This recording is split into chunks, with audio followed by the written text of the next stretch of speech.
My guest today is Reid Walsh, who is the CHRO at NEOGOV, a provider of AI-enabled HR government software that has one of my favorite taglines that I've seen, which is, "We serve the people that serve the people." Love it. 100%. Reid, it's so great to have you on. Thanks for joining. Oh, I'm delighted to be here. Thanks for having me, Joel.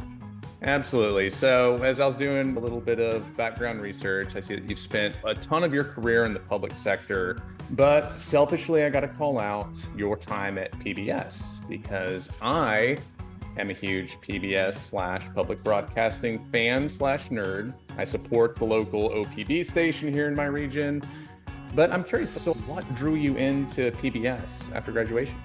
The biggest thing was I moved to Washington, D.C., where they were headquartered. And I really just wanted to be in an organization where I could get behind the mission. And I've carried that through a lot of my different career iterations here. And I was lucky enough to get hired in the programming department as an executive assistant, just answering the phones. And you know how life goes. You do a really good job in your corner of the world and it evolves. And by the end of it, was working more on the business affairs operational side, putting the deals together for some of our classics. Downton Abbey was born during my time there. I can't take credit for it, but I will a little bit. And I haven't heard the name OPB in quite some time, so it's fun. You just took me back a little bit. It was a great 12 years. Great 12 years. Oh, yes, I love it. And I'm a huge fan, so that's awesome. So I came across your article a few weeks ago in HR Brew. I thought it was great. What caught my attention was your stance in calling out the importance of HR having a strategic impact in organizations. And I've been in the HR tech industry for about a decade, and I feel like that's been talked about that entire time I've been involved in HR. But it still seems to be something that HR leaders are struggling with broadly, how to elevate the function beyond the back office work. So what areas do you see HR having the biggest business impacts in companies? I'll say this. I think the impact journey is very individual to where you are and what type of organization you are. When I worked for the Commonwealth of Pennsylvania, so I ran HR for state government, huge, 72,000 people, 21 unions, very different environment. So the impact that I was trying to make there was different. It was more legislative. What are our policies? Like really driving change. Are we going to launch telework? Are we going to change our civil services processes? So those impacts are much different than the impacts that I'm looking at now making in a PE-owned tech company. So I think one of those things is knowing your environment and knowing what your mission is and what your role is and what you really need to lean into as an HR leader. I will say we are primed right now to have more bandwidth to do strategic work because of all the advances in technology and AI. So there are things that have to happen. We have to take care of compliance. We have to pay people. We have to make sure we take care of ADA accommodations in the appropriate way, all those things that have to get done. And those are really time consuming. So one thing for sure is get that core strong. When I first came to NEOGOV, I stepped back and looked at the organization and said, okay, it's like, what do we need? What is the bread and butter of this organization? And what is going to make it keep functioning? And that is absolutely leaning into culture. And it is so hard when you're in a tech company to lean into culture. We are lucky that we have this awesome mission where we support public sector government. Everybody needs their water to be safe. Everybody needs their roads to be paved. So leaning into that, and then how do we build the culture around that? So that was one thing, first of all. We've gone through some merger and acquisition. So when I first came in, it was culture, let's get together, let's link arms, let's go, right? Let's rock everybody around the mission, and maniacal execution around the mission. Being that I'm 2.5 years into this and we've done a lot to build the culture, now I'm really interested in how do I let the operations happen? And how do I use AI to make them happen faster so I can focus my resources on business partnerships? So we're at this really interesting juxtaposition where we're breaking away from that generalist role and really get into the business partner world, which is, in a sense, knowing the business and helping with strategy. And that's the impact I'm going to make right now. But it wasn't the impact I was going to make 2.5 years ago when I first came in the door. So it's very company dependent. Yeah, that makes a lot of sense. So you touched on something earlier that I thought is really interesting, having the operational stuff happen and getting that solidified as the foundational layer.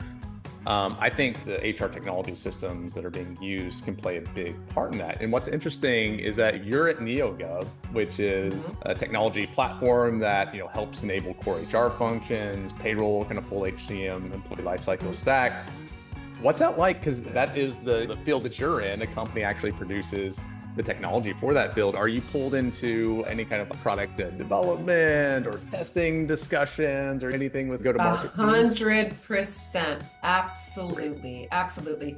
For me, I'm unique for NeoGov because I also did HR for public sector, right? Yeah. So I am their bread and butter. Like, I get it. I sat in that seat. I made business case decisions about why we should or should not purchase certain software. And it's a difficult process, especially difficult process for HR leaders. We're not bringing in the cash for the company, and you want to be really wise with your investments, I'm going to say. And you also have a lot of hoops. You have to sometimes convince your IT and your CFO that these are going to be beneficial to the company. So I get it. I've been in that seat. It is such a joy partnering with product on things. Absolutely. I sit on our large customer conferences. I've hopped in on some sales meetings because the customer happens to be 5 minutes down the road. I'm like, oh, I live in a town next to you. I worked right down the road from you. And I think that sort of stuff makes a really big difference for the company. It's the understanding, what do you need? So when I can get in there and go, oh, no, we don't care about that. But that's really important. That costs me a lot of money to have to do that. Or you would not believe how much staff I have to hire to do evaluations in a civil service environment. How do we automate this in a more productive way? Those are awesome conversations to be able to be in and really impact that roadmap. It's huge. And then there's buy-in for me with product. Right? So like we've been on all these conversations together where I showed my usefulness, I showed some of my expertise. So when I need to engage with them in something strategic, I have a better sense of what they're working on. I have a better sense of some of the things in their way when it comes to building. So yeah, it's an awesome environment to work in for sure.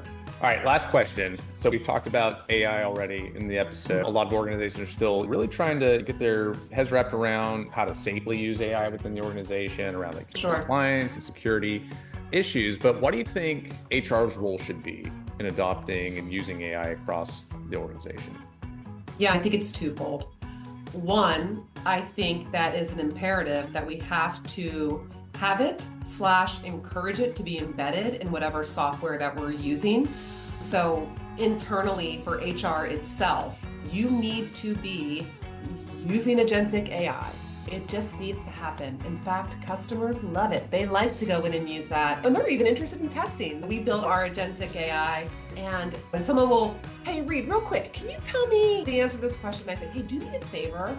Will you check out our HR concierge? That's a tool that we built. Will you just tell me if it's working or not? And people love to do it. And I'll say, hey, while you're in there, ask it this question too. I think there's a lot of ways you can get engagement, and people will see that. Like HR buys in. I have goals related to AI, so I'm doing it. The second thing is, how do we culturally elevate that and make sure that people see like this is a thing that is important to the company? So really that's about talking about it. We are showcasing it. People who may not have exposure to what's happening, really cool stuff happening on the engineering side of the company, how are we bringing that to the town halls? This year we started a shout out program. It's called AI Saw That. And we're shouting people out for small and big ways of using AI within the organization. So I've had sales folks say, oh, my leader has been using the AI capability in Gong, and we've seen some really good results. I just wanted to shout them out.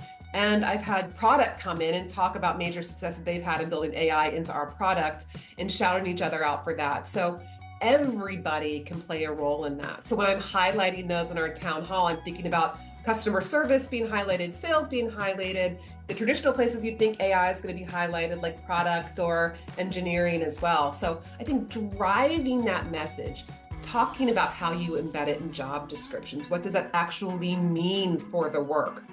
What are your expectations for coming in with AI as opposed to the desire and the curiosity to learn AI? So therefore, how are you hiring the skills based on that? There's various levels where HR can be embedding their influence about AI becoming a fabric of the company.